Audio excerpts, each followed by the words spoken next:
un ponte tra il nord e il sud, questa collaborazione tra il Film Festival di Vittorio Veneto e il paese natale di Massimo Troisi.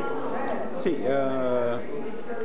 benvenuti al sud e benvenuti al nord. Sì. Credo che sia un momento particolarmente importante di questi tempi nel nostro paese sud e nord, in cui veramente in tempi di spending review la cultura vive un momento particolare e anche noi lo stiamo vivendo in modo particolare. Quindi l'occasione che ci è stata data da questo gemellaggio l'abbiamo colta al volo, perché ci sembra particolarmente importante, viste le tematiche del Vittorio Veneto Film Festival, per i ragazzi, la particolare attenzione, il mondo presente. Abbiamo voluto farlo con determinazione e con la nostra bicicletta facciamo un ponte, commiamo un ponte viale faticoso dal sud al nord, ci mettiamo in cammino con la bicicletta, però ci mettiamo in gioco e alla fine siamo arrivati. Per il momento siamo al centro, ma è il primo passo.